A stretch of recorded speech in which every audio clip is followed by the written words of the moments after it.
Bismillahirrahmanirrahim. Assalamu alaikum. Dear students, today's topic is about the confidence interval of coefficient correlation rho.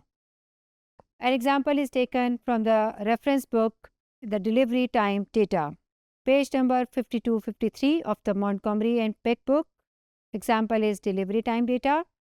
Data is based on 3 columns: number of products, distance, and delivery time. And you can see that there is a small table in which correlation is given between delivery time and number of products. Okay? ये आपके पास जो है 0.9646 ये जो है आपके पास number of products और delivery time इसके दरमियान कोरिलेशन एग्जिस्ट करती है, वो यहाँ पे दी हुई है. अब आपने क्या करना है, इसमें कोरिलेशन कोएफिशिएंट का कॉन्फिडेंस इंटरवल फाइंड करना है. ठीक है, कॉन्फिडेंस इंटरवल CI, इसको नॉर्मली हम इस CI से डिनोट करते हैं, और ये रो के लिए फाइंड आउट कर रहे हैं हम.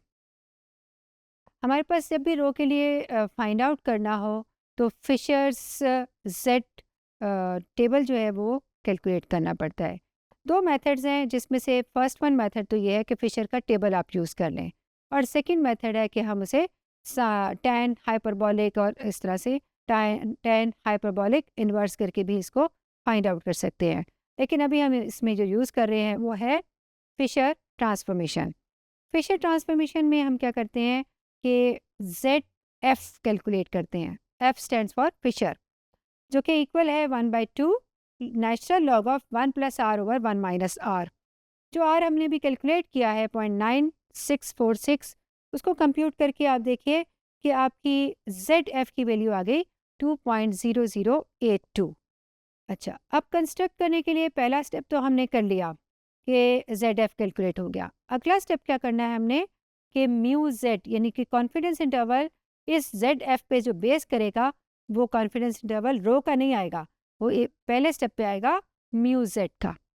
जब म्यू Z का आपका कॉन्फिडेंस इंटरवल आ गया तो फिर आपने कॉन्फिडेंस इंटरवल किसका फाइंड करना है, रो का. ठीक है, तो इन स्टेप्स को कैरी आउट करते हैं. तो नेक्स्ट देखिए, हमने क्या किया कि म्यू Z के लिए इस ZF को जो हम कंप्यूट कर चुके थे 2.0082, इस एक्सप्रेशन में हमने सब्स्टिट्यूट कर दी. एक्सप्रेशन है आपके पास म्यू Z के लिए आया हुआ है. ठीक है, पहला ये सेकंड स्टेप है हमारा कि म्यू Z का कॉन्फिडेंस इंटरवल फाइंड करने जा रहे हैं. ZF ± Z∝/2, और इसका जो स्टैंडर्ड एरर है वो 1/√n-3 के इक्वल है. एन जो है आपके पास 25 वैल्यूज़ थी, और ये इसमें सब्स्टिट्यूट करने के बाद आपके पास जो रिजल्ट्स आ रहे हैं वो 1.59 और 2.41 है. अब आप इसमें नोटिस कीजिएगा कि हमने इसमें जो सेंटर में लिखना है वो क्या लिखना है, म्यू Z, क्योंकि ये जो इंटरवल आया है ये भी किसका आया है, म्यू Z का आया है. ठीक है, अब आपने क्या करना है कि म्यू Z को आपकी रेफरेंस बुक में पेज है इंडेक्स में लास्ट में दिया होगा, उसमें ZF का टेबल दिया हुआ है, टेबल नंबर 5. आपने 1.59 और 2.41 को इस टेबल के सेंटर में सर्च करना है. ठीक है, अब आप देखिए कि 1.59 को सर्च किया तो मैंने आपके सामने हाईलाइट करके रखा हुआ है 1.589 विच इज़ इक्वल टू 1.59. अब इस वैल्यू के पैरेलल आप देखिए इस ये 0.02 है, और इस तरफ से पिक करेंगे तो ये आपके पास 0.9 है. इन दोनों को कंबाइन किया तो ये रिज़ल्ट आपके पास 0.92 आ जाएगा. ठीक है, अब आपने सेकेंड वैल्यू 2.41 इसको भी इस टेबल में सर्च करना है. इस टेबल में जब आपने सर्च किया तो आपको ये 2 वैल्यूज़ मिली, एक है 2.297 और एक है 2.64. 6 वाली काफ़ी ज़्यादा आगे चलेगी और 2.29 ये भी पीछे है.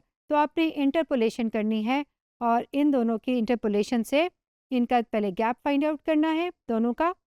ठीक है, 0.9 है यहाँ पर, 0.98 और 0.99. इन दोनों वैल्यूज़ के साथ आपने डिफरेंस लेना है और इनका भी डिफरेंस लेना है, फिर यूनिट डिफरेंस फाइंड आउट करना है. और इंटरपोलेशन आप कर लोगे तो इंटरपोलेशन के बाद आप इसका रिजल्ट आएगा वो है 0.98.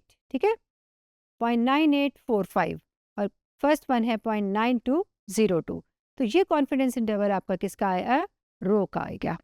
ठीक है, तो ये आपने फाइंड आउट किया, तो इससे आपकी स्टेटमेंट इसके बारे में आप क्या कह सकते हैं?